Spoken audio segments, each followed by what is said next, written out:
Let's go to game 2, and let's see if Mighty Chair and the Mighty Storm can improve what they did last game, which is get more than one kill, I guess.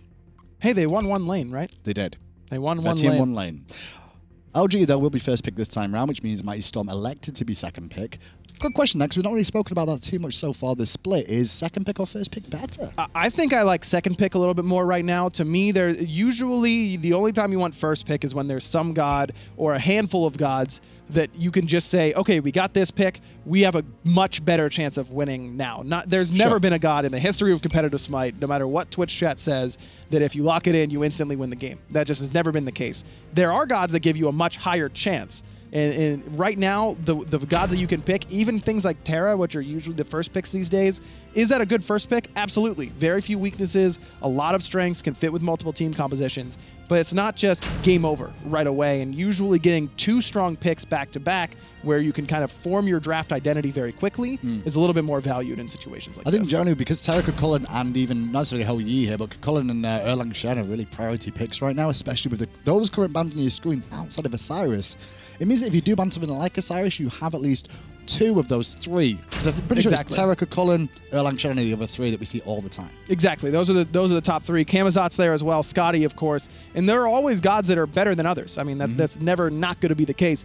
But right now, there isn't that dominant god that has very few counterplay options available. Well, we saw Jing played by Vetium last game. He's going to take BaRRaCCuDDa's Hou-Yi, and BaRRaCCuDDa's going to turn and go, okay, I'll play Jing. So opposite match, we get to see those 2 play each other. Fafnir and Terra are going to be the same 2 supports we saw last game. Nemesis, though, for Mask. Kind of surprised we didn't see Erlang Shen there for Luminosity with the Jing Wei. Think that could have been a nice flex pick for them, but Mask is so strong on this Nemesis, and it's so good right now because now if a Mighty Storm wants to continue with that Erlang Shen jungle, you've got 2 warriors that Nemesis has an easy time shredding through. I do feel Baskin, like Homie FA, people like that should always just be in the assassins in the jungle, in my opinion. Sure. Not so much on the warrior tanky meta, so I can understand them not necessarily going for that. Well, I was thinking Erlang Shen for Aquarius in the solo lane because okay. it's so strong right now and has a pretty decent matchup up against Chulainn. It's not a great matchup, but it's not like Erlang Shen just rolls over him in lane, but still can hold his own and then has an excellent team fight. Well, we mentioned the Scylla pick for ShadowChair before and them going back to it. They're going to switch it up and go for Thoth here, so a bit more range,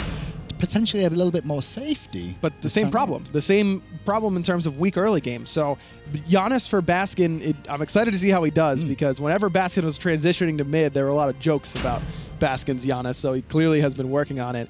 Plus, did you see that Twitch clip of Baskin Janus ulting into Snoopy and he like 100 to zeros him? Oh, it's really good. Okay. Because actually, I don't know if you know this, but Baskin talked poop and then got snooped. Ratatoskr. Aren't we buffing him next patch? Why I'm not sure. Is he buffed this patch or next?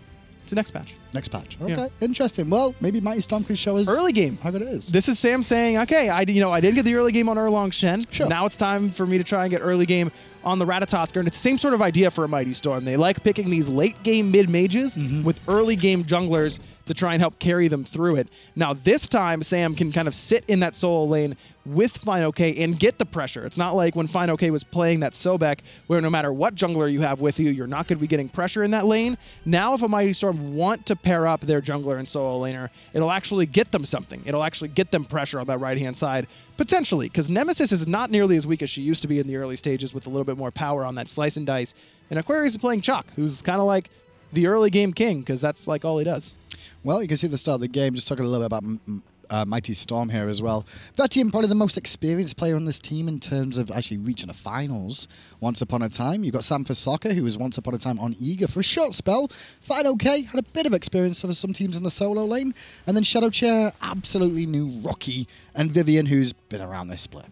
Been around a little bit. Vetium's certainly the most experienced and seems to be the most comfortable back in the SPL during this roster's short stint, but these are guys with some excellent talent who definitely have potential. So once again, mid laners are going to be left to their own devices. Mighty Storm going to start in their own jungle this time round, whereas Mighty Storm on the left-hand side are going to look in the enemy's jungle to steal away this red buff. BaRRa's looking for poke on Vivian though. Body blocks come into play as well. Blue buff goes the way of Luminosity. Sorry, red buff goes the way of Luminosity. I should say now Vivian and Vetium get no experience and get poked out heavily. And that was just a perfect body block by Jeff or BaRRa. I'm not sure exactly who ate that hammer, but you can body block that hammer. It's excellent secure, pretty much the best Guardian secure in the game at level 1 with 100 damage at rank 1 for that Fafnir hammer, but if you body block it, you're not going to be able to get it through. Double dash from Mask, and obviously having that blue stone in tow as well. We'll get a little bit of extra poke off, but was forced to use his beads there, as has SmiteVOD used his Aegis in this solo lane composition between the two, and pressure goes to LG. Only a blue buff available for them to take, but they're just going to settle for the elementals. And I like this decision. Always go for that neutral farm if you have the pressure, because you can always go back to your own buffs later on. Pretty surprising that LG's able to get the pressure against a Chulainn at level 2. Usually Aquarius stole it. He stole it away. Axe is OP. Sometimes you just have those games where nothing seems to go right for you, and a Mighty Storm already off to that here in game 2. Oh, ShadowChair going to get a little bit spicily aggressive on Baskin, and Baskin's like, what are you doing? Eat half your health with a portal and an unstable vortex, as his teammates will be in the enemy jungle looking for their second red buff of the game, and will get it. Now pressure onto Vivian, forced to leap away, as was Vetium there. Purple buff is available. This is on the right-hand side. Aquarius is taking on 2 and not having a good time, but luckily enough, the torrent to the rescue. Quick reaction there by Aquarius to make sure he gets back to the speed buff. Good use of that Chaac kit, not using that extra heal to get that slow aura, which may have also saved him, but ends up being wiser. If Mask is able to come in there, it might be first blood for LG, but nice. A little bit safer there. The dance of the purple buff, and with that, Mighty Storm will lose both their red and the purple. Luminosity were able to defend their own red, and their purple is still standing. So, that experience in gold lead that you see on the screen, gold-wise, not so much. Experience definitely in favor of the duo lane, level 4 to level 2. No doubt, and this is Luminosity getting pressure in every single lane, again, for the second game in a row, and that's what's really tough, is whenever you don't have pressure anywhere, it's really tough to make plays anywhere on the map, at least aggressive plays. You can make those counter initiations, hope that Luminosity botches an engagement, but you're kind of relying on them not playing as perfectly or very well in order to kind of punish them for that. And that's the strength of this Chaac pick for Luminosity on the right-hand side. A Mighty Storm get Chulainn and Ratatoskr. They say, take this early game. That's what we're gonna go with here. And then Luminosity says, okay, I'm gonna go more early game than you. We will take this early game, but a Mighty Storm should have the mid-game advantage on the right-hand side of the map if they can stay close enough to even in order to get there. Well, it's interesting enough to see how EU versus NA goes on, because the one thing that we've not had for a little while is a difference in the two metas, and starting to be shown a little bit more now, the differences here. Obviously, Luminosity and Mighty Storm here showing us the 2-1-2 sort of standard, whereas EU been running the 1-2-2 a lot more as of late. And that 2 in the mid lane is usually the Hunter. It's the Guardian who's in the ADC role, kind of the solo lane right now in the early stages, with the Hunter helping out the mid. Interested to see if NA is going to switch, or if EU is going to switch it up and think that NAs might be better, or they could both just stay on their own sort of idea, their own train of thought. And that's where LAN's really fun then, because at LAN you get to see both those metas collide and go, okay, which meta's better? And eventually they'll either all adapt to the same meta by the end of the tournament, which is either 1-2-2 or 2-1-2 or even 1-1-3, you know, you just never know. And let's be real, NA is probably just going to change over to EU, what EU is doing. Not necessarily because it's better or stronger, but because EU's doing it, and EU's been the dominant region. Funny enough, back in Season 1, it was EU that adopted NA strategies when NA were the ones succeeding. Talking about succeeding, SmiteVOD's got a good bit of pressure on Aquarius here, but Aquarius has bought himself a window for now. Vivian will miss his hammer. Space and time comes through, but fineokay will manage to get the kill. Mask has arrived, though, and Mask is still looking for the kill with the beads. Gets it with the nice little chop suey. And it's a 1-for-1, but Mighty Storm get first blood. Very close to dropping that one, though. fineokay a little bit late on that knock-up ultimate, but they end up getting it anyways. Now Mask looking for the blue buff. Needs to be careful. He doesn't have beads here. Boy, got him right in the middle of the double dash. ShadowChair puts him down. And with that, Mighty Storm will defend their own blue now, so nice little situation for them. fineokay getting first blood on the board helps him, and a kill for ShadowChair also helps him too. Yeah, I don't know about that invade on the right-hand side. I know JeffHindla's there, but so is Vivian, and Aquarius had already fallen. Mask sitting below half HP and with no purification beads. That's a really risky invade from Luminosity. A little bit more fast and loose than how they were playing in Game 1. Well, looking at the builds as well, you see BaRRaCCuDDa didn't go for boots here. He's going straight up for that Devourer's Gauntlets after the 2 starter items that we've seen quite often here. I guess he's just using the fact that, you know, he is Jing with the agility, the extra mobility from that, and the passive to get back from base. Is that, you know, susceptibility viable? Not only that, but I think that this is just a slightly better build path, because just like I was talking about game number 1, yes, right now Vetium's going to have the advantage because he's got the full boots. He's going to be stronger, more mobile. Basically everything you want is going to be in Vetium's favor.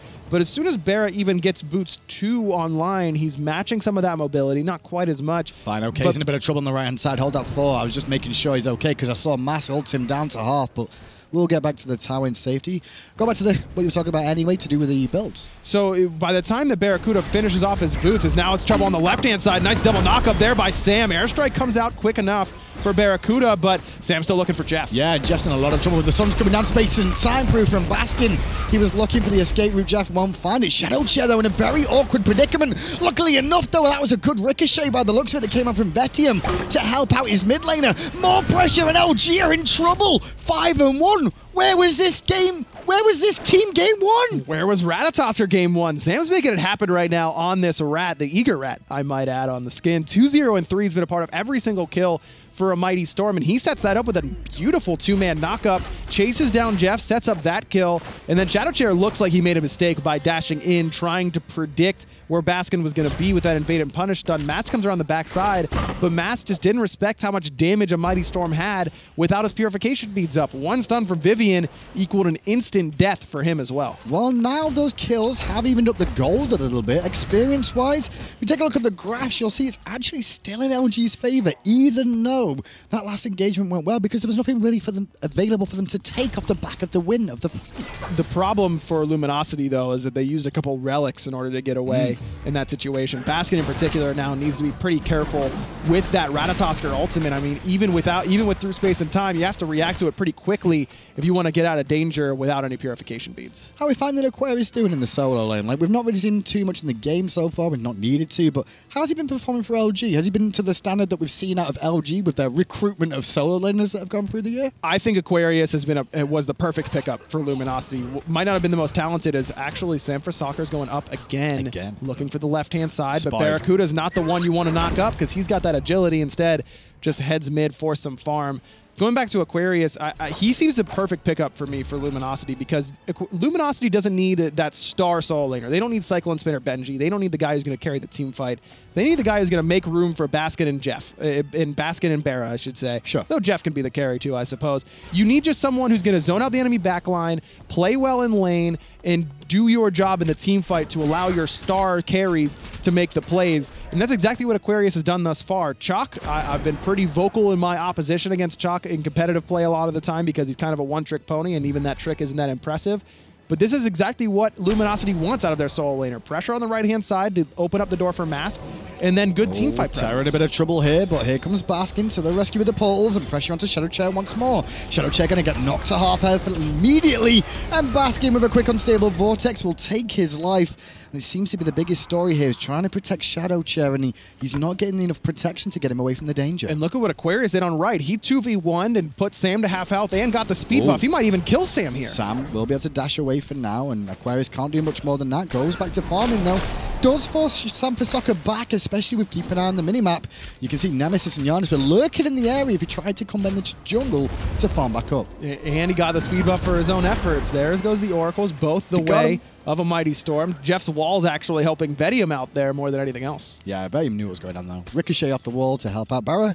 Gotta do a bit of trading with the Hunters. These two have definitely fought a few times in their career against each other, and I'd say it's been relatively even in terms of the laning phase between these two, both quite happy to go aggressive. Both of these guys have been on really good teams for really long times. Vetium has been usually not a name that you bring up in terms of top hunters in North America, and I think that's kind of undeserved, because he's been on so many good teams and always done his own job. What you can think about this is FaFnir goes in onto Aquarius and Mask. There's the ultimate from Aquarius to silence out. Buys Mask enough of a window to get his shield up and his ult off to separate himself. And adding to the fact, I believe we didn't see Jeff actually use his ultimate there. I thought it was available too to help out a little bit more.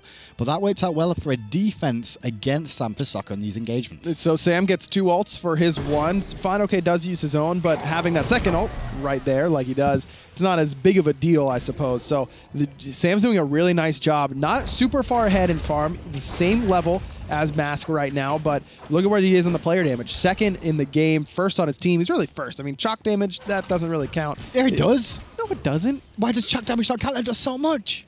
It's early game Chaac and lane, man. You're just poking each other. I mean, it's more than we poke. talk about it all the time. Look at poor fineokay. He's not poked. He's at half health consistently in this lane. And then when the rat comes up, the rat feels it too. I suppose. But either way, Sam's done a good job in terms of dealing player damage, at least on his side, top of his team. And he's been putting pressure everywhere. No more kills since that nice little 3 for Mighty Storm on the left-hand side of the map, because Luminosity is, in my mind, started to respect this team a little bit more, at least the draft that they've gone for in this game. They understand that they can't just take every single fight they see now. We've seen a couple of Januses so far this split, and Baskin's version of it. No actual look towards Doom Orb here.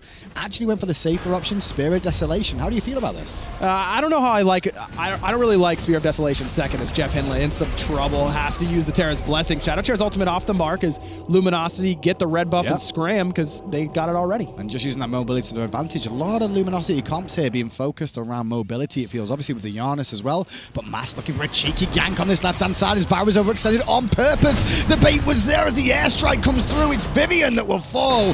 And Jeff will take his enemy support's life. The real carry is here as ShadowChair in the jungle will get away from Baskin for now in terms of damage anyway. So Spear of Desolation second item is just a little bit too expensive for not enough oomph for me. Now on Janus it can be a different story because that extra 10% CDR makes a huge difference as Luminosity takes this window that they've earned and gets a free Gold Fury.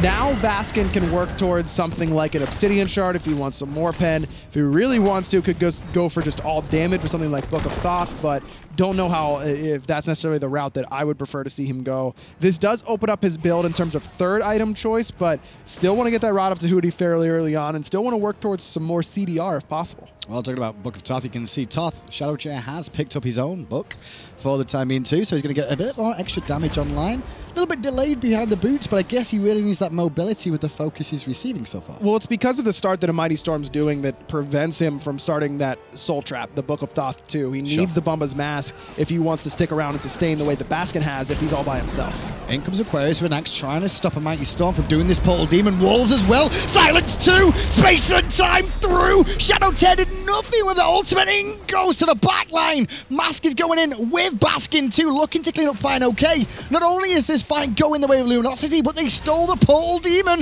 and fineokay will die to the unstable vortex. That was silly what Luminosity just did to a Mighty Storm. Just perfect synergy. You want to talk about synergy? Holy crap, the Jeff stun into the Aquarius ultimate, which knocks up a member into Baskin's ultimate. Baskin's in the perfect position there. He's even on a ward, I believe. If he was in the jungle, he would have been on that bottom right side ward, but who cares? Just so much happening all at once.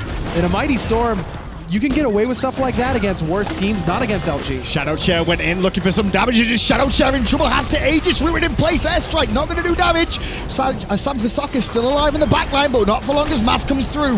Vetium forced out by Aquarius in the backside as Vetium falls through a portal. And before, Vivian, he can't even get away though as the walls from Jeff will take the support's life again. The true carry is here. JeffHindla's online. 3-1-3, top in terms of kills in this game on both sides. Got 3 of Luminosity's 7, and he's played beautifully on this Terra between the kills and the setup, of course.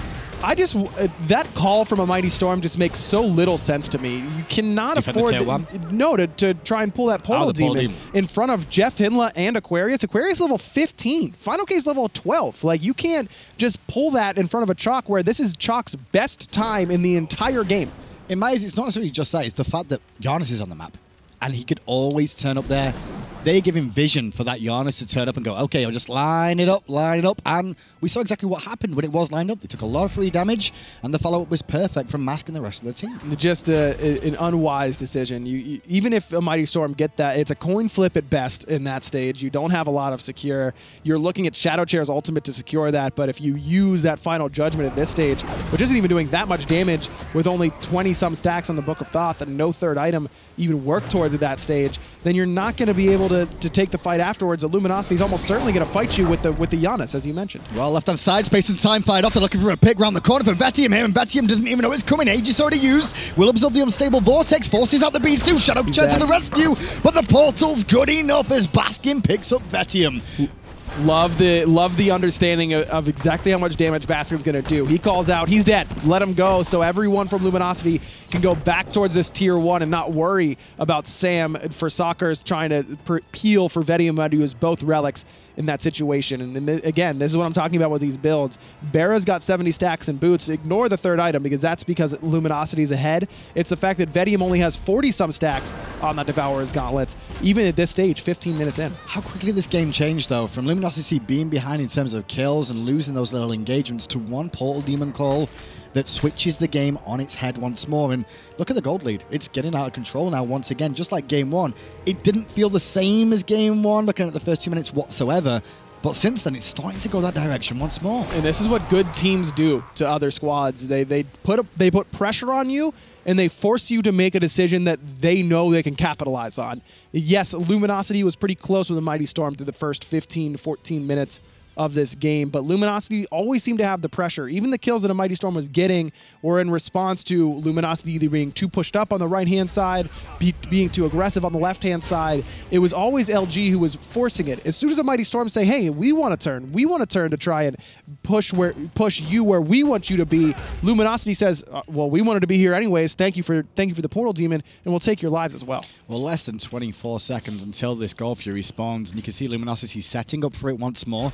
With having Aquarius on that right-hand side too, they're going to get a bit of free farm for him, and ShadowChair commits his ultimate, ShadowChair, SmiteVOD commits his ultimate very early, looking to the backline for Baskin, who uses the Aegis to absorb the damage. ShadowChair, he has to Aegis too, as Mask is still chasing him down, and in comes the boys of LG. BaRRa's just going in with that upgraded sprint up and over the final judgment from ShadowChair. BaRRa has to use both relics, but Mask finds the mid laner. Still though, BaRRa's in a lot of trouble, and he will fall down before he can get away, but Mighty Storm are all very low now, as Aquarius turns up on the Chaac, and boom, Chaka-laka. He gets the ultimate off, not enough for a kill, and there's a bit of an issue with Janus there, as you see the unstable Vortex just completely whiffing at close range. No, he forced him in. He forced him into the autos for Mask. That was the entire plan. Typical defense of a mage in the mid lane. No, he wanted to keep him still. See, you see a miss. I see a textbook zoning unstable Vortex. I see the reason why Janus has been considered a bit of an issue in terms of damage output. That's what I see.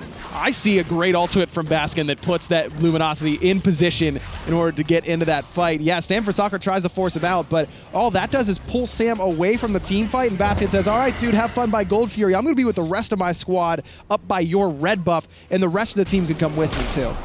Well, with that moment, now you can see Sam for Soccer on the right-hand side, just trying to push the wave into the tower, see if the buffs are up, which they're not. And Aquarius will turn back up at level 17, equal with BaRRaCCuDDa right now. They can't really shut down this Chaac. And I'm not even talking about the Jing, just Chaac alone. Like, he's so tanky right now.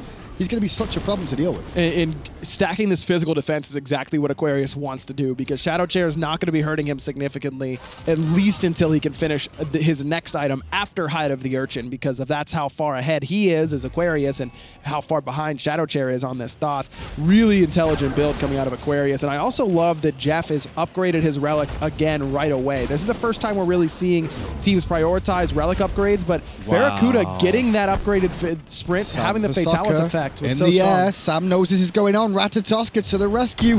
And you can see LG just going to hold the Fire Giant now as Sam comes in, gets a bit of poke off, forced to reset, and that's it. That's all he can really do.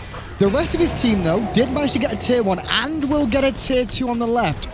So what Sam for Soccer did there is, yes, he tried to attempt to steal. He did delay the actual kill the Fire Giant, which bought his team enough time to get a little bit of gold in response. That was very smart from Sam. That's the best he can do in that position. No chance for him to steal that away, and no chance for him to even get a kill because of how healthy all of Luminosity was. Instead, just allow his team to get that 2,000 gold for themselves on the left-hand side of the map. And that 2,000 gold across the tier 1, which is 500, and the tier 2, which is 1,500, is very valuable right now. A Mighty Storm needs as much gold as they can get, and getting that extra boost, look at how many items they just finished. Brawler's Beatstick for Sam for Soccer, Spear of Desolation for ShadowChair, and Emperor's Armor for Vivian, which is a nice pickup here because Luminosity is going to be sieging with this Fire Giant. So buffing up your own towers and structures, a really smart pickup for him. Executioner's already been done for Vetium, but it gets him a little bit closer to that chin size as well. You know what I love? What's that? 50% CDR. That's what I love. That's what Baskin's got right now. And when I say 50%, 40's the hard cap, but Chronos Pendant can go over that. And you only really want cooldown reduction when you use an ability anyway, so it really is 50% CDR that Janus now has. Take into account through space and time, then, well, it's going to be up a hell of a lot more often. And normally not a good thing to get this much CDR this early because then your abilities are suffering, but because of how far ahead Baskin is off of base damage from being level 18, it doesn't really hurt him too much. Pressure onto this left-hand Phoenix. BaRRaCCuDDa is being focused, forced to beat and leap away. His fineokay came in there, looking for the ultimate, couldn't do much. Vetium dropped very low already. He has to leave as Vivian is already dead too. Aquarius going to get one onto Vivian as the space and time fires through, and the left-hand Phoenix is about to fall. BaRRaCCuDDa finds Sam as well. 13 now for Luminosity as they'll get left side Phoenix clean and clear. Baskin pretty low, but still has his purification beads. No Aegis available because of ShadowChair's ultimate earlier on. Still, though, Luminosity hanging around here. A couple of minions still on the left-hand side to clear out, and there's no pressure on the middle of the right-hand side, so a bit surprised they're still hanging around here. They're just expecting someone to walk up to them, I'm not sure. Well, Vivian's got a little bit less than 10 seconds, but Sam's not up for about 15, and fineokay seems willing to walk up to them. Well, there's Jeff in a bit of trouble there, has to dash away, but in the back goes Mask, looking for ShadowChair once more. ShadowChair in trouble, running for his life, and can't get away even with Peel. Mask with the perfect auto cancels. Now Vetium's really low, locked in, and BaRRaCCuDDa is going to claim his life. Look at fineokay doing his best with that multi-man knockup, but a portal was waiting for him. And there goes fineokay. This is looking grim. SmiteVOD's about to fall too. Vivian, the last one alive, and the captain will fall. The Phoenix soon after. And LG could just well easily end off this push. A Mighty Storm looked better in the early game. The early game definitely going their way much more than it did in game number 1. But one missed call. I mean, you open the door just that much for a team like Luminosity, and they're going to barge right through it. That's the margin of error you have against a team like LG. And you saw what they did at the last little engagement there too, is the fact that we were like, why are these still standing around there? Well, Jeff was just baiting, trying to force someone to go for him, and as soon as they did, everybody collapsed and picked up the kills. Never safe. If Jeff's there, then he's there for a reason. You're going to have that rest of the team coming forward. And LG, look, every team plays really well from ahead. It'd be silly to say that they play better from ahead because everyone does. But Luminosity knows how to push leads better than most teams. If you give guys like Mask or Baskin a lead, they play more aggressive than just about anyone else. But with the controlled aggression, they don't throw away leads very often, and when they get them, they usually don't relinquish them either. Well, with that, that's 2 sets down today. If you missed any of those sets, stand by, because we're going to head over to the desk and give you a breakdown. It's our very own Ron Jobber and Professor F-Dot. Thanks a lot. Professor F-Dot. Yeah, I was going to make the joke about him being the student, but we're past that point already. Sure. Anyway, welcome back to the desk here, folks. We've got a couple of games to really talk about today. Fantastic stuff going on here. 3 points for each, Space Station Gaming and LG, as they both wind up with 2 wins above their opposition. Let's take a look at how that's changed our standings and where everybody lands in North America. You can see Luminosity still up there, up on top. 10 points in total. They've won every time they come out, at least once, only even splitting once. I'm very impressed with LG. I am kind of blown away with how instantly Aquarius came in and just like is winning them games now. Yeah, I mean it's not a surprise. He plays that very standard, I want to say standard style that LG invented, you know, kind of years ago. Just like play the meta, stick to it. But they do it kind of better than everybody else. You know, I've said a number of times, if you want to be the best, you can't follow the leader. LG is sort of the leader as far as the traditional meta is concerned. Everybody else sort of deviates from that to find their victories.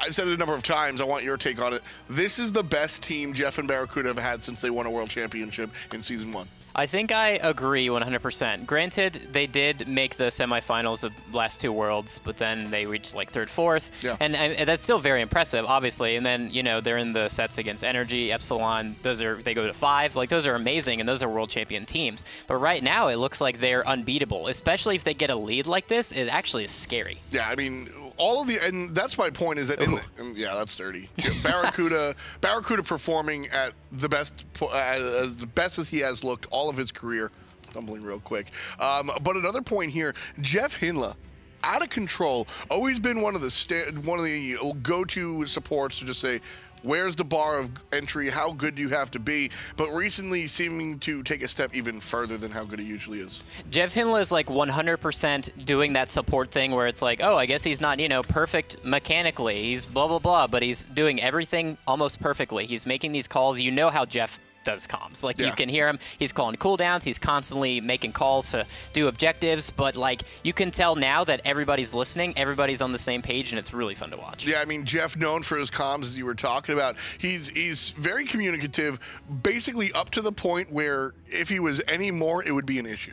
It would definitely be an issue. And speaking of issue, you can see JeffHindla on one side. Like, you have Vivian on the other side, who is very, like, inexperienced, and you can see him dying all over the map. That positioning is not like JeffHindla level. And right now, JeffHindla, especially in comparison to every other support in NA, besides maybe Jigs, is the best. Yeah, I'd have to agree with that. And you can see Vivian just fall into the wayside here. And let's shift focus over to the other guys. A Mighty Storm.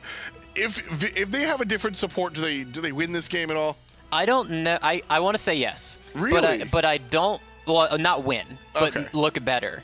I don't want. Okay, yeah, they're not going to win. It's not even close. But I don't know who they could replace him with. I don't really see these free agents out there, that kind of thing. And Vivian's the captain, so that's also an issue. I mean, even besides the point, I think there are a couple of other things plaguing a Mighty Storm. I mean, Vetium looked impressive the other day. I love watching this guy's Cupid. Today seemed pretty much the same. fineokay bringing the same stuff, but everybody else in the roster seems to be just good enough. I don't see them beating not a team like LG, especially with how on fire they've been lately. What do you think the ceiling is for a Mighty Storm? I think a Mighty Storm right now can stay in the SPL, especially considering they're 6th.